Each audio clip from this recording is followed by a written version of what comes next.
So yeah, basically, how can chemistry help us recycle our way out of the plastic waste crisis? So I'm a chemist, and a lot of my research is focused on this very question here. And yeah, so you can see Chicago, as we will soon learn, has a problem with recycling plastic. And yeah, so let's get to it. But before we go straight into the science, first a little bit about me. My name is Molly. I was born in Portland, but I'm really a Floridian. I was raised there throughout my entire childhood. So I went to U Chicago as an undergrad. I graduated in 2020 and had my first conscious memories of snow and the cold there, and took a quick detour to Switzerland for some summer research. And then I came back to Chicago, and now I'm here for grad school. So slowly turning into a Midwesterner myself. It's still cold here, but I'm really loving it at Northwestern. So, okay. So the question here is, how good is Chicago really at recycling? So first of all, a couple of questions.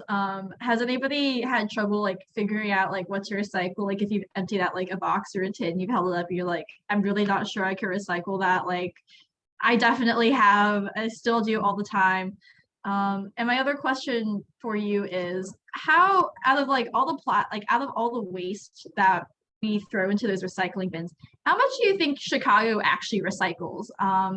If anybody wants to give like shout out a number or type a number in the chat or just give a guess. My guess before I saw your presentation the first time was 20%. Okay, yeah. All right, any other guesses? Okay, so yeah, Emily's guess before she saw this a couple days ago was 20%. So let's take a look here.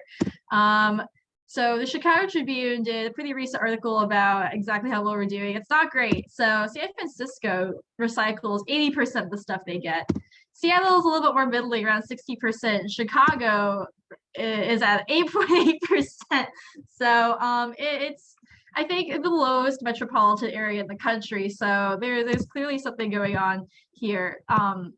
So essentially, this is part of the same article. And what's been going on is that before, like recently, we had this contractor where when they collected our recycling bins, they were 20 times more likely to be labeled as contaminated with non-recyclables than bins serviced by other recycling centers, which is, that's a lot of bins, that's a lot of waste.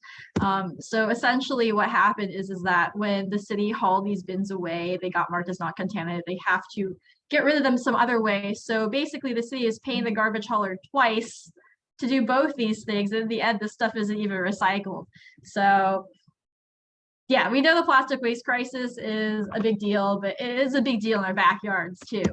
So also, before we talk about more like chemistry, just as a reminder, these plastic identification codes are a lot of common plastics that we encounter in our everyday lives. So does anybody like know the names of the plastic? Like if we recognize any of these? Yeah, like for example, number 3 plastic is PVC, like polyvinyl chloride, which is the stuff we find in pipes. Polyethylene is the stuff we find in water bottles, and they're like, you can have high density polyethylene or low density polyethylene. And yeah, so these codes correspond to the most common types of plastic we encounter in our everyday lives. So yeah, once again, water bottles, high density polyethylenes like milk jugs, and so on and so forth. And we see codes 1 through 6 a lot. Number 7 is a little bit more niche. That's the catch-all for basically all other kinds of plastic that might be a little bit more specialty or so on. But yeah, so what are plastics?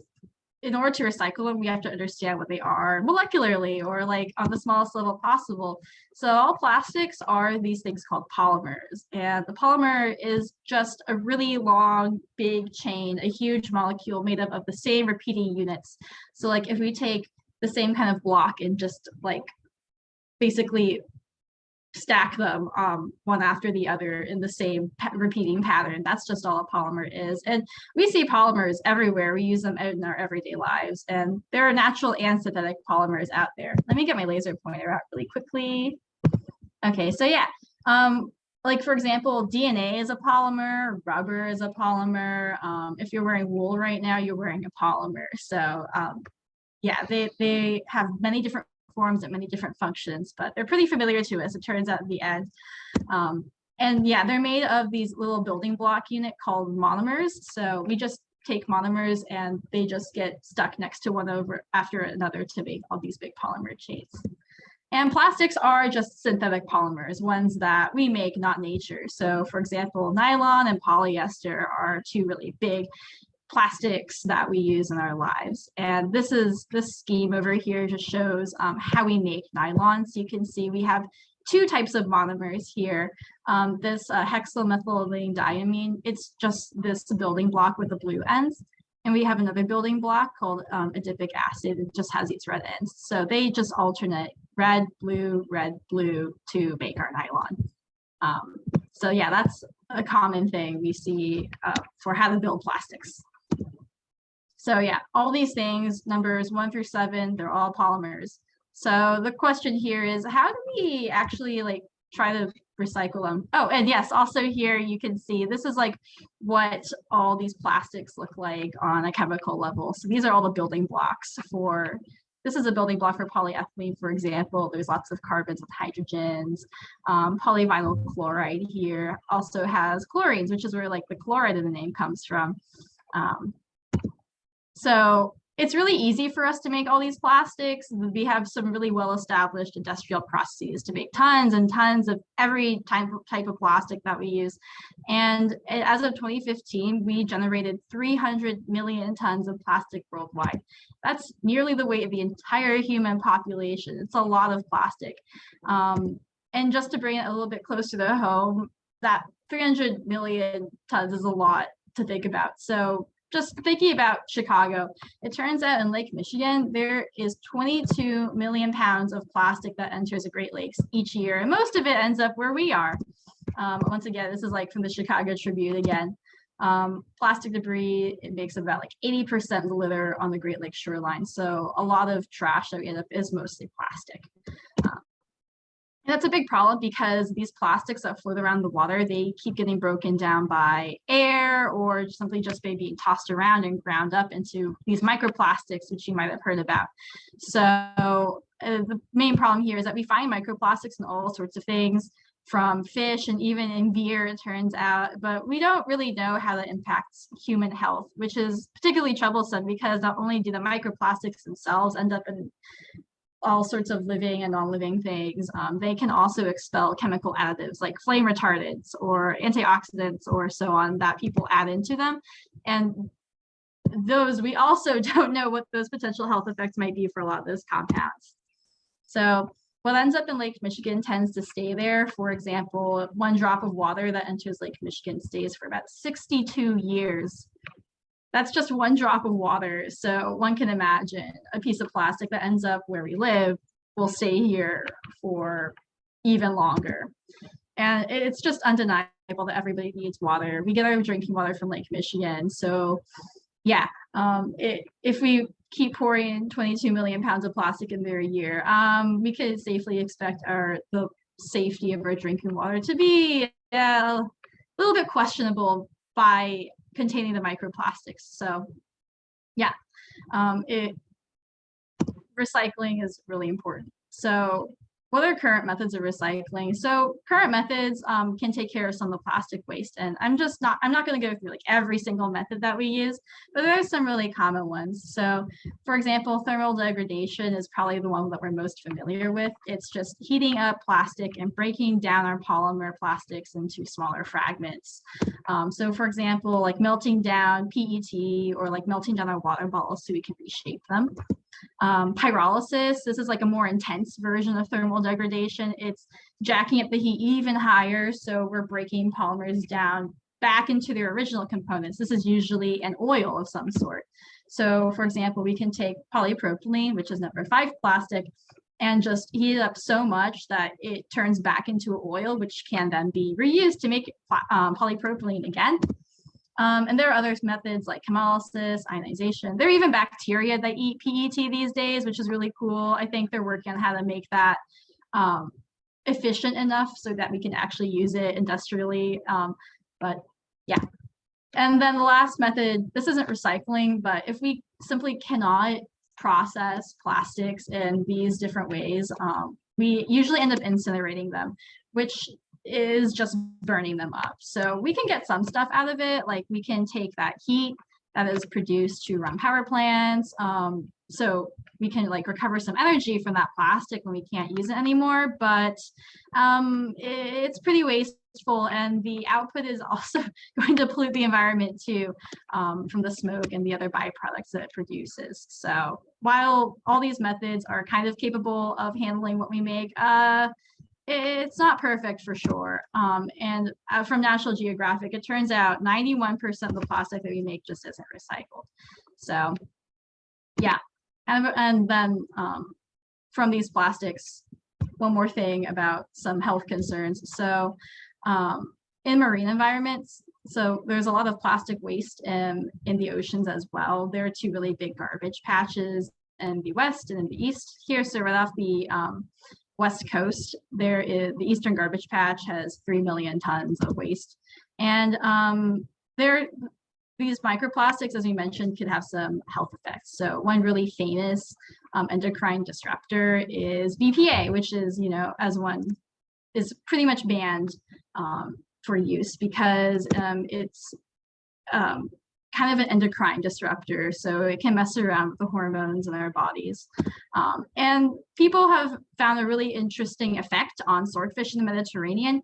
A lot of swordfish, so these researchers tested 162 male swordfish, and 25% of them showed female germ cells in them, which could be linked to things like BPA and other things that are leaching out of plastic and into the water. And not only are we familiar with the effects of BPA on, say, humans, which has been found in 95% of the adult population, there are other compounds as well, like DHP. This guy is associated with things like early puberty and aggressive behavior and so on. So, and it's linked to metabolic issues. So this seems pretty dire right now. Not only do we have a lot of plastic everywhere, it could also potentially cause health issues and the environment and humans. There are some ways forward that could help mitigate these issues. So for example, biodegradable plastics is becoming really big right now. It's taking essentially usually monomers and building polymers that are more biologically like compatible and friendly, so that when that plastic does break down, it turns into stuff that the earth can kind of like essentially turn back into components that are not harmful to the environment. So you may have seen polylactic acid or PLA being used. It's one of the most popular biodegradable plastics, used a lot for food containers and so on. And usually if you see it out in the world, it will have like a number 7 recycling sign with it and the PLA next to it. So this is a polymer derived from, say, starches from corn, cassava, or sugarcane, and it kind of looks like this, just carbons and hydrogens and oxygens.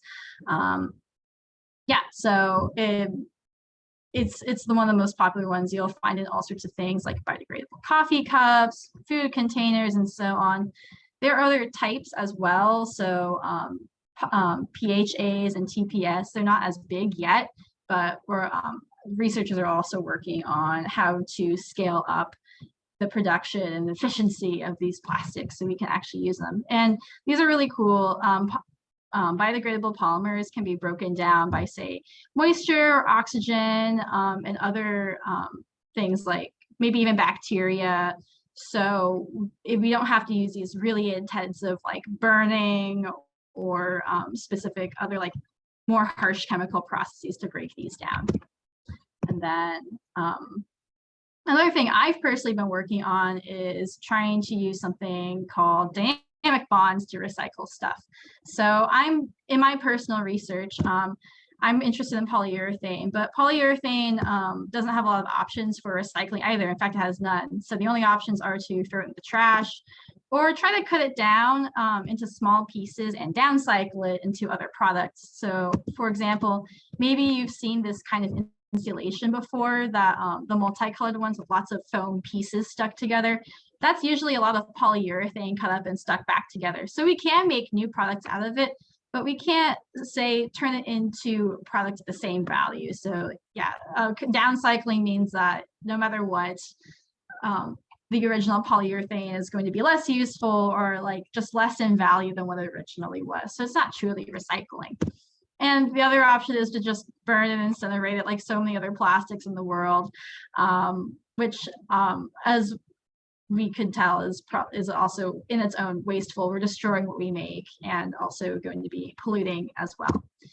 And we use a lot of polyurethane. It's a really popular plastic. So in 2018 alone, we used 15.3 million tons of it worldwide because it's in a lot of stuff. The most popular use is in foams. So it's in a lot of mattresses. You probably sleep on it every night. It's in a lot of chairs and furniture and cushioning. So you're probably sitting on it right now. It's in our shoe soles because it's really durable. So you probably walk on it too. Like, we encounter it every day, which is why we use so much of it. But let's see. So that's a lot of plastic that the Great Pyramid of Giza is 6 million tons. So if we kind of compare that to the amount of polyurethane we've used in 2018, that's like 2.5 Great Pyramids or just about the whole entire Giza pyramid complex. So how do we recycle this stuff if there's no current way to recycle it? So it turns out that we have come up with a new way at Northwestern to try to reprocess these unrecyclable polyurethane plastic. So this is a polyurethane film that I made. It's a lot like what we use out there, except it has one special ingredient called dibutyl tin dilaurate. So it's just a tin compound that's specially modified to have these like really long arms. So essentially, it's just a special form of tin that we've added into our film here, our polyurethane. So what we can do is take that polyurethane with our special tin ingredient and grind it up into really small plastic pieces like this. Our preferred method of choice is to use a coffee grinder, cuisine art specifically, to chop up our plastic. And then we can fill it into a hot press, which is just two really big hot metal plates, and squeeze them between those two metal plates to basically melt these pieces back together. And when we pull it out and let it cool down, it's a whole new piece of plastic all over again. It's just like what it was before, except it's basically as close to being recycled as we can get it. So we can keep repeating this as well. So break into pieces, hot press it, and remold. And the process can be cyclical as long as the tin is working in it. So how does that even work? The way I like to think about the polyurethane, which as we recall is made of these polymer chains, the polymers are kind of like Legos. We can break them up into pieces like this, but we can still reconnect them back together, right? Like we can put Legos back together. We can also put polymer chains back together and link them back together under the right conditions. So for example, hot pressing. Hot pressing is kind of like taking all our broken Legos and mixing them all around. And then when we, well, anyway, sorry about that. Yeah, so when we mix these all around and we let it cool down, it's kind of like clicking the Legos back together into one whole piece of Lego back together again. So this reprocessing method, we can break and remake bonds between polyurethane, which we couldn't do before. So we can kind of get this whole piece back together again. Yeah, just like that. So it's still pretty strong too. We can pull it and it's not going to break, which is pretty cool. And compared to like more conventional plastics, we can try to break that into pieces. For example, this pen, but we can't put it back together again. They're not like Lego pieces. They don't have those places where we can remake those connections. So they just stay broken. So we can't reprocess them back in the whole pieces. They'll just stay in pieces. And so this is what I do in lab. This is how I put the catalyst into polyurethane foam. So we can do this not only on films, we can do this on foams, we can do this on all forms of polyurethane. So the goal here is to reduce, reuse, and ultimately remold.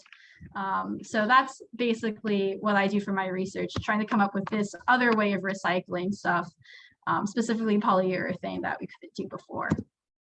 So more on the future of recycling. So that's good and well. Scientists are working really hard to come up with new plastics and new ways of recycling. But some of the biggest changes that we can make is just reducing our use of plastic to begin with.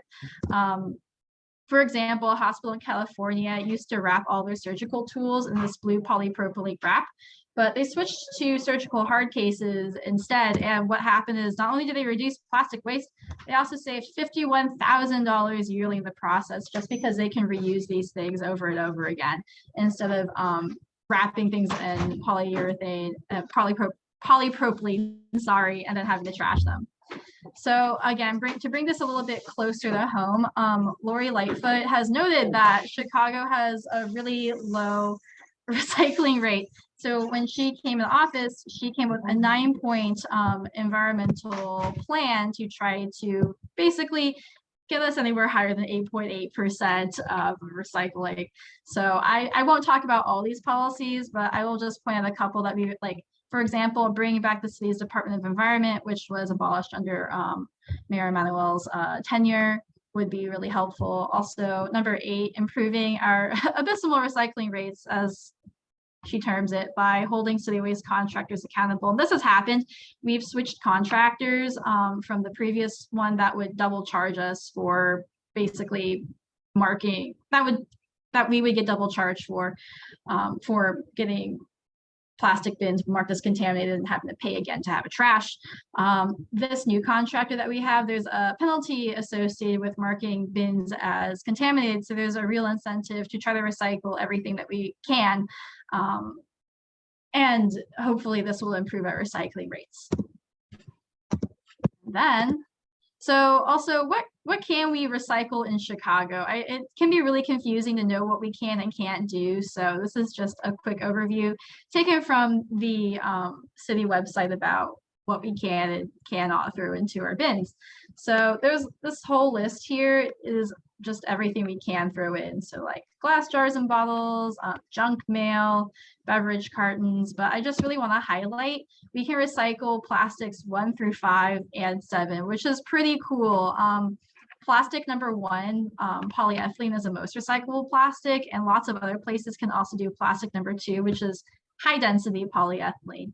But usually we can't recycle 3, polyvinyl chloride. 4 is also pretty hard to recycle usually because it's plastic film. If we throw too much plastic bagging into our recycling bins, it can get stuck in the machinery when it goes through the plant, and then workers have to manually remove it. It's a really big problem. So don't throw your plastic bags into recycling bins, but they can be recycled at specific points.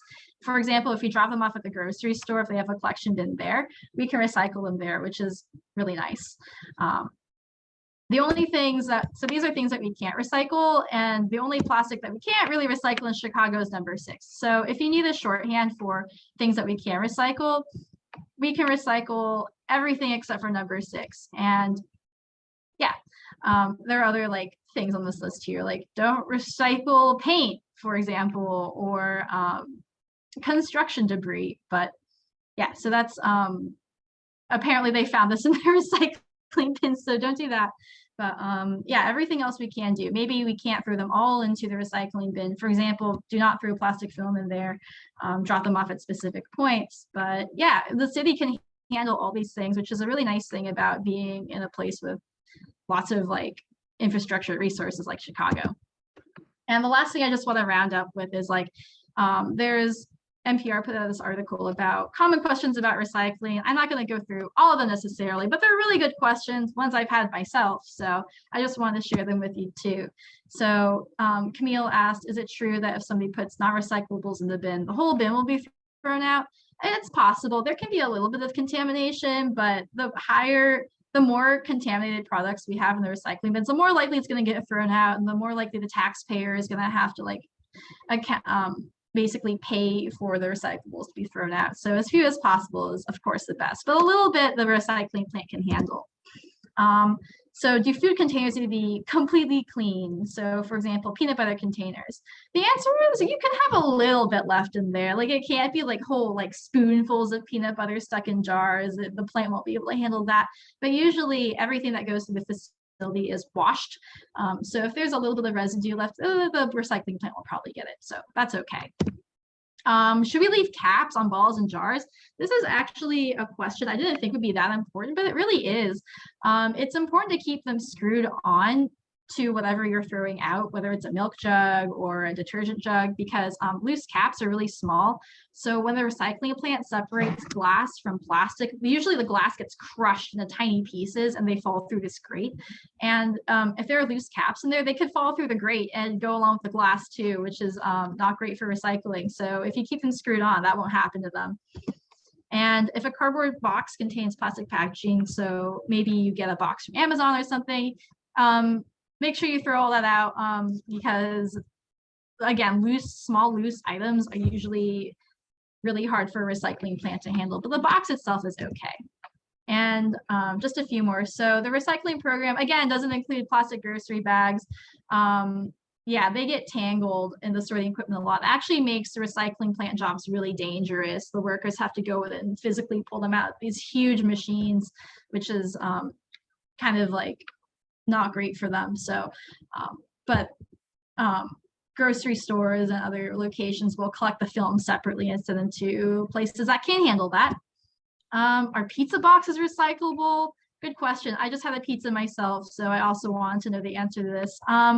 Generally no, because too many of them are filled with, like, say, food and greasy liners. But if you get rid of all the food and all the grease and just leave the outer box clean, you can just throw it in, even if it has just a few stains on it. And then the last one, can you recycle Starbucks cups? No. We can't recycle those cups because usually they come with a liner on the inside that's maybe like a different kind of plastic. So the mixed media does not make it amenable to recycling, but you can recycle the lids and you can recycle the holders that come with them. So otherwise, that's all I have for you today. I will take any questions that you have. And this is just a nice photo of volunteers cleaning up the 31st Street beach in Chicago. Thank you so much. And yes, any questions, please?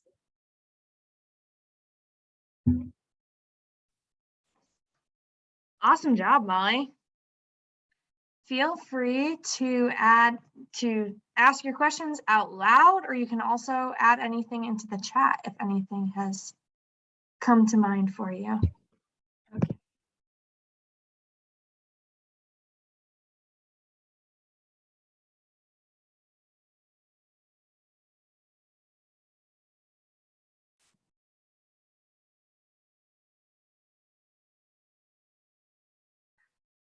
All right, you did such a great job, Molly. There's no questions.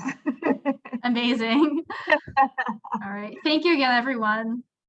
Oh, we had one question. Wait, one question yes. before we go. Is it true you cannot recycle shredded paper? Oh, that's a good question. That's a good question, actually. So shredded paper, the really small pieces of paper are harder to recycle. I think like many things, it depends on the recycling plant, but let's see. That's a good question. Let me get back to you on that. I think generally no, but I'm not sure about the city of Chicago specifically. Let me look that up really quickly, and I will type that back in the chat to you.